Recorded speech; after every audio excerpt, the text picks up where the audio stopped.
इनका महल तैयार हुआ था, लेकिन इनसे उम्मीद थी कि ये जब कुर्सी पर बैठेंगे तो शायद कुछ मर्यादाओं का ख्याल करेंगे। मेरे खून से इनके चमन में रंगीनी आई है, मेरे साथ इंसाफ की बात शुरू करते हुए और सदन के फैसले के मुताबिक नई सरकार को बधाई देते हुए अपनी बात शुरू करते हुए बड़ा परेशान हूं कि कहां से बात शुरू करूं।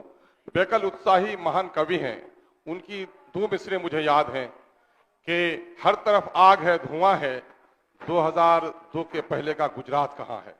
मुझे आज यही कह रहा हूं कि सत्ता है और विपक्ष है, मैं ढूंढ रहा हूं कि 2005 का माननीय मुख्यमंत्री नीतीश कुमार कहां है।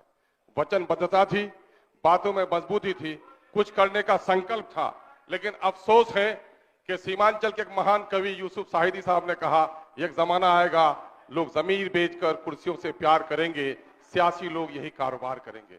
मुझे बड़ा अफसोस है कि आज इस सियासी कारोबार से 3 सालों के दरमियान में 3 बार सरकारें अदलती बदलती हैं, उससे नौकरशाही का बड़ा बढ़ावा हुआ है, रिश्वतखोरी बढ़ी है, लोकतंत्र की मर्यादाएं कमजोर हुई हैं।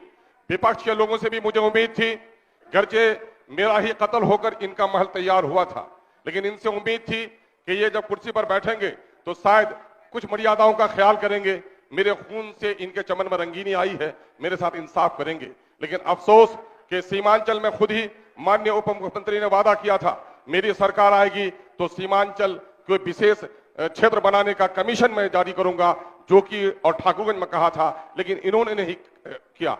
मुझे इस बात का गम नहीं है कि चूंकि सबके दिल में है खोट, सबने दिया है हमको चोट, इसलिए हम आपसे निवेदन करना चाहते हैं कि इस वक्त 500 करोड़ रुपए जो बिहार के गरीब और मजदूरों के खून के पसीने की कमाई है, जिससे बिहार में जाति आधारित गणना हुआ है, और इस गणने के मुताबिक एससी बिरादरी की आबादी 2,56,20% है। उनकी 20,49,370 नौकरियों में उनकी नौकरी की हिस्सेदारी 4,11,000 होती है। उनको सिर्फ 2,91,000 नौकरी दी गई है।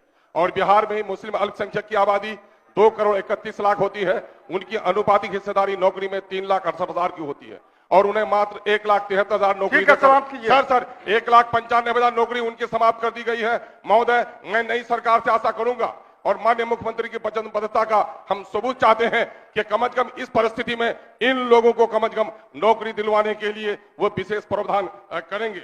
हम आपका इस बात के लिए साधुवाद देते हैं कि आपने मुझे मौका दिया। सांप्रदायिकता और निज स्वार्थ की राजनीति ने हमेशा देश को नुकसान पहुंचाया है। बिहार ने देश को राह दिखाया है। सांप्रदायिक से अलग हुई, निज स्वार्थ से अलग होकर पूरे देश को एक राह दिखाने का काम बिहार करे, हम उसकी कामना करते हैं।